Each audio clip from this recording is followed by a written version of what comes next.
Good afternoon, everyone. That didn't work at all, so I'm going to re-record this. So here we go. This is this morning's show. I'm going to get me out of the way, and then underneath is me again. There's some hiccups and other stuff, but I think this will work for the sound. So here we go. Thanks for sticking with me, everyone. Have a wonderful day. Everyone, I'm getting used to some new tools. So I apologize for maybe some bumps, maybe some stutters on the stream. I'm streaming for the first time on Twitch, and I'm going to be tweeting out the Twitch stream, I guess, right now. And I'm moving from YouTube, and I'm usually not the news. I'm not the news. But yesterday my channel got totally demonetized, and I thought, screw them. Screw them. So I'm moving to Twitch, and I'll continue uploading to got totally demonetized. Oh God. And I was just looking for the URL. I was just looking for the URL. All right. Fundamentally, YouTube demonetized my channel, and I don't know why. They didn't give me a good reason why. And is this working still? Yeah, okay. Sorry, it's red, and I'm not sure if that's normal. So I'm just getting used to this, so I apologize. It's taking me a minute to get into the news. So yeah, YouTube demonetized me, and I didn't like that. So now I've got a different format, different tools. I'm using different tools now. I'm using XLite, XSplit. A lot of people ask me what I use for my streams and stuff. I've got a Yeti microphone and XSplit now, and I'm streaming on Twitch. So I'm going to put the Twitch URL in the... Usually I'd pause it and do what I need to do and send things out. Well, whatever. Hold on. All right, one viewer. Okay, anyway, here, you know what? I'm not going to send this out. This is just going to be my test run. So thank you for watching, dear viewer. And here we go. We're going to get into the Canadian news now. So yesterday I talked about Canada Day, and no news reported that. We're going to look at two tweets in a minute to talk about that. But this is Norman Traversy. He's the guy who delivered the evidence of corruption to the United States Embassy yesterday, or July 1st. And this is him talking about how he's got Donald Trump Jr.'s and Eric Trump's private numbers on his dead cell phone. Here he is. I got Donald Trump Jr.'s private.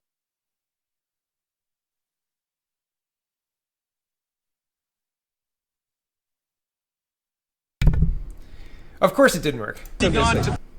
Garbage. Anyway, he does say that he had Donald Trump's private number, Donald Trump Jr.'s private number, and Eric Trump's private number on his phone there. And I thought, man, that's interesting. He said he's got lots of heavy hitters that are helping him out, and that's very interesting. He also said that he thought that the president had already read his complaint, and he had high hopes of somebody actually doing something about this. Here's one of the tweets I promised. Currently leading, and this being Trudeau's corruption. Terry L. says, currently leading CTV News morning package, an interview with a foaming at the mouth Trump hater. Orange man bad stories draw more ad revenue than Trudeau is a crook stories. The We Charity story? Zip. The huge protest yesterday on Parliament Hill? Zip. My parents said the same thing. They said, you were mentioning that there was going to be a lot of people at Parliament Hill, and you mentioning that there were a lot of people, because I told them yesterday, or on July 1st, that there were a lot of people. And they said, we didn't see anything on the news. We thought we'd see it on the news. I said, there's your use case on, is the news telling you the truth? No, they're not. And I didn't even look for news articles. I didn't even think to look for news articles because I didn't expect there to be anything. Why would they tell you about what's going on in Ottawa? They're not interested in telling you what is actually happening. They're interested in pushing forward their narrative. And that's the unfortunate truth from our media these days. Really, really. Here's another one that says, hey CBC, Global News, and CTV Toronto, did you know that yesterday a bunch of Canadian patriots were at the U.S. Embassy in Ottawa? Wonder what it was all about? Crickets. Nothing reported. Indeed, nothing reported. Okay, here is my computer. So this is part of the adjusting to the tools. My computer actually broadcasting this is much more intensive on my CPU usage, and so it slows things down a little bit. I apologize. So you remember the Ukrainian flight that was shot down by Iran, and it was full of Iranians, or excuse me, the Iranian flight, it wasn't Ukrainian. The Iranian flight shot down by Iran that had some Ukrainians and some Canadians, etc. We still haven't heard anything about that. And apparently the Ukraine will lead the compensation talks with Iran, Canada, and allies agree. Yes, let's let them lead those talks. I think they're going to go absolutely nowhere. I think it is absolutely, like, the lead time and what's happened between then and now has made this almost an irrelevant story, except that it just continues to make everybody involved look terribly weak with regards to Iran. I mean, I think that Justin Trudeau is still trying to reestablish the diplomatic relations with them, and that's just not appropriate. It's just not appropriate. It doesn't work for me. Okay, moving on.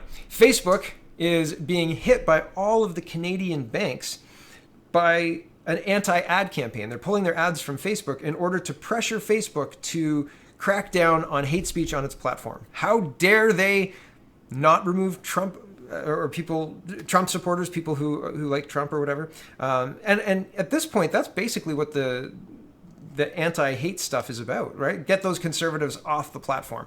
Yesterday we were hit by a big bandwave, and that's why I'm telling you about my move to Twitch and all of the rest of it. A big bandwave is not good to further the discord, right? Like, this is the equivalent of a modern day book burning. Get them gone, right? Make sure those ideas aren't able to be spread easily. And now you've got big banks all coordinating to put pressure on a private company, an American company, to Canadian banks putting pressure on an American company to crack down on hate speech, right? What they deem hate speech. So if you value any form of expression online, there's an old saying, first they came for the Jews, and I was not a Jew, so I didn't speak up, right? And then they came for the rest. And I'm not going to go through the whole parable, but the point is the same. It is, if you are silent now, what are you going to do when they come for you? You're going to be swept up in it. So speak up. Speak up. And it doesn't even matter if what somebody is saying is hateful. Like, I think that all speech should be, you should be allowed to make a fool of yourself. You should be allowed to say hateful things, and you should not be allowed to say you should do violence to somebody. That is not that is not what I'm advocating. I'm not advocating for hate speech, but I am advocating for free speech, because if you bring forward an idea that's obviously stupid, you're not going to know unless you bring it forward, right? So, and then people can tell you, right? Because the speech isn't banned and you can be informed. But this, having banks use their leverage, they use your money to pull ads from Facebook to pressure them to crack down on your speech with your friends, right? Like, you get to choose who's on your Facebook. The bank doesn't choose that, right? So, like, if you don't want to listen to somebody on Facebook, don't say, oh, please, Mr. Bank, can you please protect my freedom of speech by getting all those hateful people off Facebook, please? It's not helpful. It's not helpful. It doesn't work. Okay, moving on.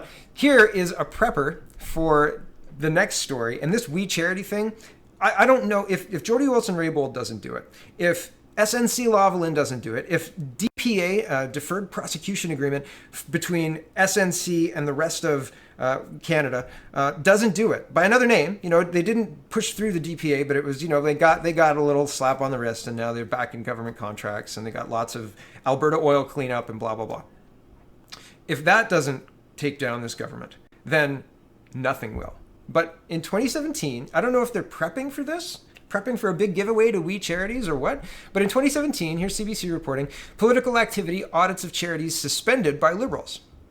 Panel reports says charities should be free to engage in politics. Minister suspects infamous audit program. Suspends, infamous audit program. So in addition to the Auditor General having a terribly outdated DOS-based accounting software that is unbelievably out of date. And I was making jokes about it the other day, like, say, get him a Google app, like, get him a Chromebook and Google Docs, like, somebody, because that's more powerful than what they're using right now. Maybe we can get more audits done in a year than what we have been previously getting done. I have no idea. But it looks like this movement in 2017 is paving the way for exactly what happened here. And the amount of people who are pushing back against the We charity, nearly $1 billion giveaway, $900 million. And it's funny because the cost of doing the program is $5,000 for 28,000 people is roughly $30 million. $12,000 for 285 teachers is like $3.5 million, and then $19 million for we to run it. That does not add up to $900 million. I don't know where the rest of the $900 million is going. I did the accounting yesterday, and it's less than $40 million for the total cost. And I screwed up the math a little bit, but I realized as I was doing the video. So yeah, on the fly math, but the math doesn't add up, and it seems really, really sketchy. Here's one example, and this is a logistics example. This is like, can you actually roll this money out in the time frame that you're talking about? I have no idea. I don't think they can. Here's an example, and this is the Good Partnership, and this is just, I'm looking around Twitter for good points and things, so he's not a blue check mark, but he made a good point. The time frame to execute this program, he says, is at best improbable. In 2018, it took 12 months for over 12.7 million Canadians to volunteer for an average of 125 hours. This program is expected to run for 4 months, engage 100,000 students, who will volunteer for 500 hours. Actually, it's supposed to engage 28,000 students, 28,500. But even so, there's the logistical nightmare of the layers, right, between we and then the mentors, who are the teachers, the 285 people who are mentoring the 100 students each, presumably, and they're getting $12,000 for mentoring those students in August and in July and August, right? Convenient, right? Perfect. So the logistically, how does that work? It seems like a big ask. It seems like a full-time job. Like if you're doing that for 2 months in the summer, you're prepping for that all year, right? It's like opening an ice cream shop in Soul Beach, right? Like if you work July and August all the time, you take all the money you can, and then you don't work any other time because it's right there. That's where all the money is, right? $900 million. Here you go. Okay, here we go. Around the time we was being told by the PMO that they would be administering the student grant program, they began laying off staff and are now offering them volunteer positions under that program. Interesting. Volunteer positions? Trudeau says, this is PR Polievere, Trudeau says he had to outsource our youth volunteer program to we because no one else could run it, even though the public servants had run a nearly identical program, Canada Summer Jobs, for decades. What an insult to our professional public servants. Yeah, so here's the duality of this whole thing. First, this is the we charity saw resignations and departures, and they replaced their entire board of directors, except for 3. Just before this whole thing came down because of coronavirus. CBC News is reporting, this is July 2nd. That was yesterday. Today is July 3rd. We charity departures from senior ranks before landing government contract, layoffs and changes to board all linked to COVID-19, said we. Very convenient.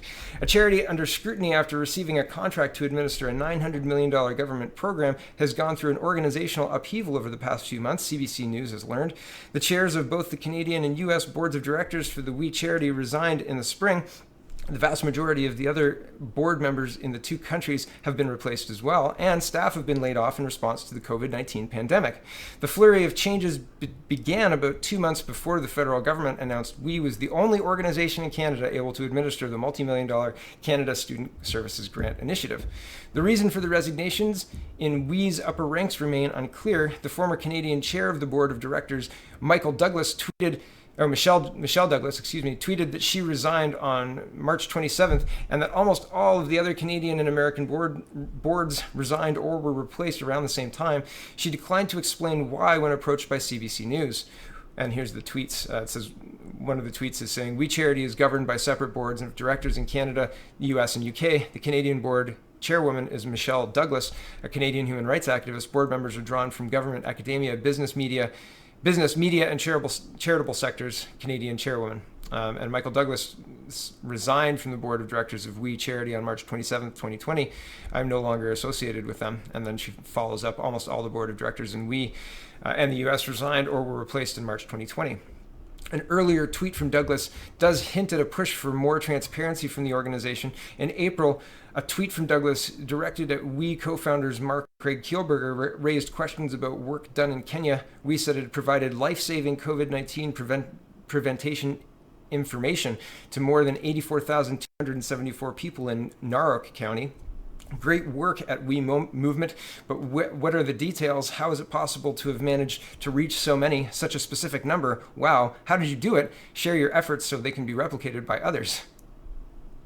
Right? Very specific after resigning. Many board members approached by CBC News did not respond to a request for comment. A few indicated that their terms on the board had simply come to an end, but filings with the Canadian show all the board members' terms were slated to run until August 31st. The We Charity's new board chair said the organization simply sped up planned changes in order to best position the organization to respond to a predicted multi-year global pandemic. That statement comes from a letter from two new chairs, Canadian Greg Rogers and American Jacqueline L. Sanders, which we shared in response to questions from CBC News. The letter states that as We was approaching its 25th anniversary, many board members had been in place for more than 5 or 10 years. That's funny. That's really specific. They've been 5 or 10.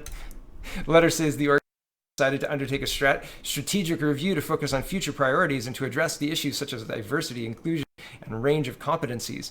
We maintain separate boards of directors for Canada and the United States, but the two boards meet jointly as a North American board of directors. The letter says that We reduced the number of spots on its board and replaced the majority of its members. Of the 14 people who made up North American board, only 3 remain. Most of the new board spots are now filled by persons of color, including the U.S. chair, says the letter. Any transformation of this kind naturally invites some challenge. Overall, we believe the renewal process has strengthened the two boards and will help to guide the organization moving forward. Around the time board members were departing, we also began to lay off staff. Two sources with knowledge of the organization described, the number of layoffs is significant. We did not answer CBC's question about the number of staff who had lost jobs. We's operations would have been particularly vulnerable to the effects of the pandemic. One of its most prominent activities is We Day, a series of events that bring together thousands of students to celebrate youth leadership. COVID-19 has made such gatherings impossible. Charities everywhere have seen donations dry up as individual businesses focus on their own financial woes. Me to We, the charity's for-profit sister company, sells international travel packages that promise cultural immersion or volunteer experiences, things like helping to build schools abroad. Most of the company's profits are donated to the charity. Due to the impact of COVID-19, like many others, we were forced to lay off employees, especially from our global service travel and live events division, we said in a media statement. Now that We is administering the Canadian Student Grant Program, the organization has invited former staff to apply for short-term contract positions.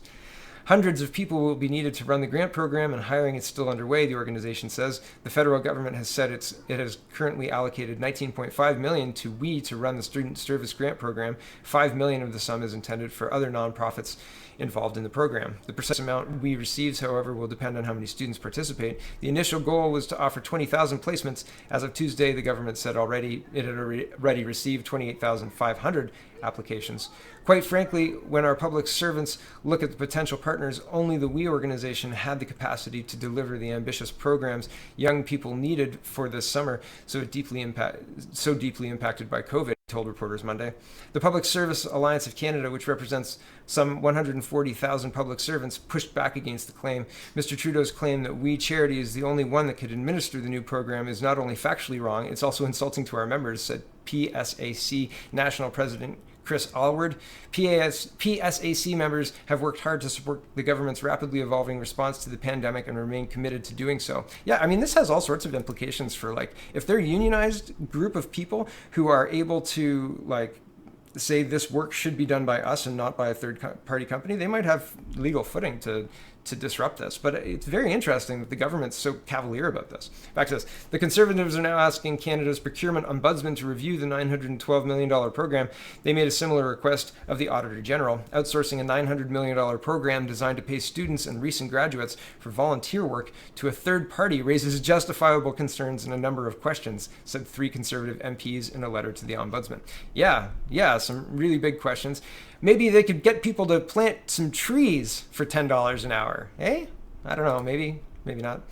Here's the We Charity offers 450 virtual volunteering positions at own organization running $900 million grant program. So this is the drawing the line under the obvious conflict of interest that we are engaging in doing this. It's kind of, it would be parody if it wasn't real life. And I mean, it's real life. Like, this is wild. We Charity is offering 450 online student volunteer placements at its own organization as part of the $900 million federal grant program it is managing, raising questions about who decides which organizations will receive taxpayer-funded help this summer. The Canada Student Service Grant Program is facing criticism from some in the voluntary sector who say it's blurring the lines between unpaid volunteering and paid work by offering compensation equivalent to $10 an hour, which is below the minimum wage in all provinces. Students between the ages of 15 and 30 receive a grant of $1,000 for every 100 hours of volunteer service, up to $5,000 for 500 hours. Prime Minister Justin Trudeau said we will not receive a profit, and that the charity was recommended by the Public Service as the only organization that could administer the program. However, Laurie Turnbull, director of the School of Public Administration at Dalhousie University, said the number of positions we is offering raises questions. Quote, the way Trudeau is defending this and the way that the organization is defending this is to say that we're not making any money from this. We're doing this because it's the right thing, because we are set up to do it, because there's nothing in it for us per se, she said in an interview with the Globe and Mail. But as you see, the bit about so many jobs going back to the organization, well, that claim is then undermined. Yeah. Dr. Turnbull said we is a well-respected organization, and time will tell whether the federal government made the right decision to outsource the administration to the charity. But on the other hand, I think it strikes some people as a little odd when someone says you are the only organization that could possibly administer this program, because we do have a professional public service that is quite large in size and is good at administering programs. It does beg some questions, she said. Available positions that qualify for the new grant are posted on the federal government's job bank. The We Charity positions include 200 openings for its social entrepreneurship, innovation lab, either as a researcher, innovator, or content creator, and 250 positions as well-being digital resource creators. All of the positions are described as virtual volunteering, in which students can conduct their volunteering online from home. I mean, these are things that you maybe would want some training for. Listen to what they're planning on doing. According to the Innovation Lab posting, volunteers will work in groups to conduct research, generate and test new ideas, and develop ways to address COVID-19 related topics such as wellness and mindfulness. You don't need training for that. Just volunteer. All you have to do is show up and, talk about ideas online with your chatty friends on this liberal grant program for $10 an hour, and then, test those ideas in really sciencey ways, because you're definitely trained in how to do that. What kind of crazy people? This is a terrible idea. Back to this. The posting for these positions as digital resource creators state that the key responsibilities will include content creation, photography, and videography focused on mental health. Volunteers will volunteer on projects creating digital content and educational resources to help foster resiliency, reduce stigma, increase personal connections, and build community despite the challenges of physical distancing, the posting states. Who vets what they put out? Who says, yes, this idea is correct and does reduce stigma, or it does increase personal connections, or it does foster resiliency? Who says that? Do they check it with a psychiatrist before it's all released? Is that expensive? Isn't it irresponsible to tell a bunch of volunteers that they're professionals and should be publishing this stuff? Especially their ideas, COVID-19 related, to address COVID-19 related topics and wellness and mindfulness, or wellness and mindfulness? Could you please define those terms, please? Where would one go to learn how to be, how to even do wellness and mindfulness as a topic, as a research topic? It seems really new agey. It seems like it's bullshit. That's what it seems like.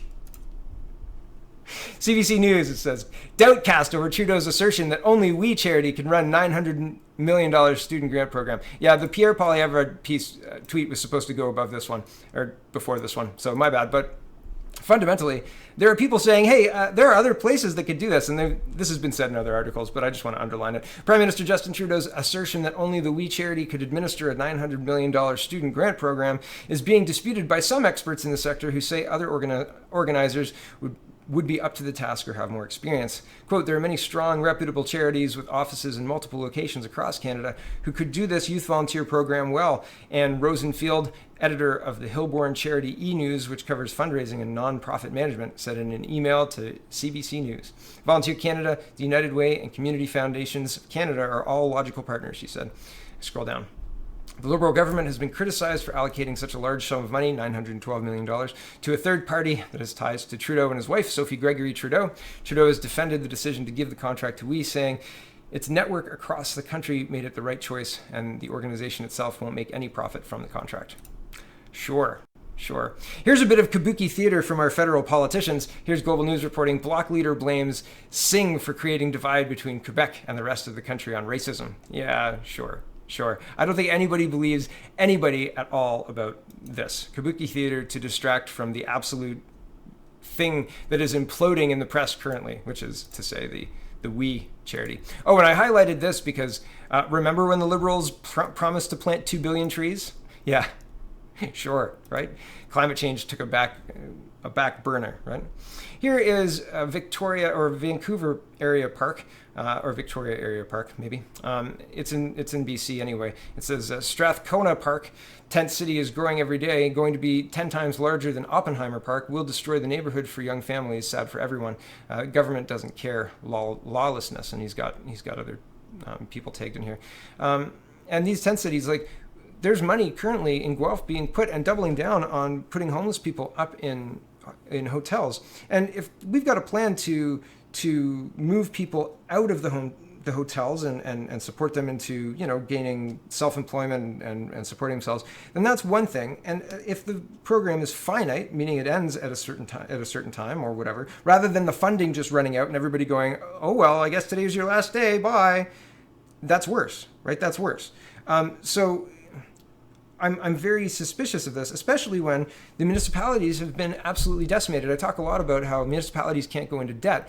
And when you can't go into debt, you have to work within your budget. And if your budget counts on certain revenue streams and like renting rooms at rec centers, having kids' parties there, renting out the ice rink to hockey leagues and all that kind of stuff, these are all revenue streams that mean our taxes aren't as high as they could be, right?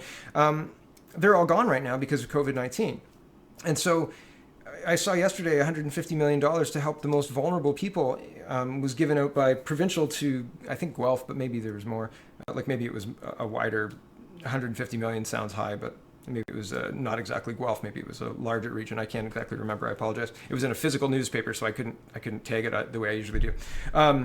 But fundamentally, my question is this going to the people who need it? Like when you have city revenue fall and you have to lay off employees, and then you say we're getting $150 million to help the homeless, does that help the people who need it? That's my underlying question. And I think the answer is probably not. I think the answer is probably a lot of people are getting left behind in this rush to make sure everybody's equal, right? It's not working out the way anybody who's espousing these high ideals is anticipating. And I don't think they care. And that's the unfortunate thing. They don't give a shit. That's the problem. Thanks for watching, everybody. Check out CanadaPoly.com, check out CanadaReport.co, check out SpeakingMoistly.co, and check out Twitch, my new home, as of yesterday, because, yeah, YouTube's crazy. And, I mean, the Banhammer's coming, so you can check out my podcast as well. I'm on iTunes and Google Podcasts, but I just put it out directly, like it's an RSS feed. You can add the RSS feed directly to your podcast app, and I upload the audio of all of my episodes every day, because I control who puts out my stuff, right? And if you want to access me, go to CanadaPoly.com. But I think it's really irresponsible, these publishers who think that they know better than the public who they can listen to, right? And they ban people for improper reasons. They ban people without telling them. They ban people in all sorts of creative ways, like delisted off the search page. If you search for Canada Poly on YouTube, you can't find me. All sorts of stuff. So I don't think it's appropriate. I think it's time that everybody had an equal voice. I think that the people who are saying equality, or equity, are doing their best to silence anybody who dissents. And I think that that's the wrong direction for our country and our Western culture to go. And it's scary how many kids these days, and I'm talking about 20-year-old communists, socialists, champagne communists, who have fallen in love with the rhetoric and don't play the game out. Don't read the history. Don't understand what happens next after they win, because that's when the boot comes crashing down on your neck, right? It's not appropriate, not for the West. We were built on free speech and individual responsibility. And when that is thrown out the window for group guilt, class guilt, and draconian speech silencing and book burning and bans, man, I mean, what more is it going to take? I don't know. But I'm done with just taking it from YouTube. So screw them. Anyway, thanks for watching. Have a wonderful, wonderful day. Oh, I don't know how to stop this. Usually I just go to stop.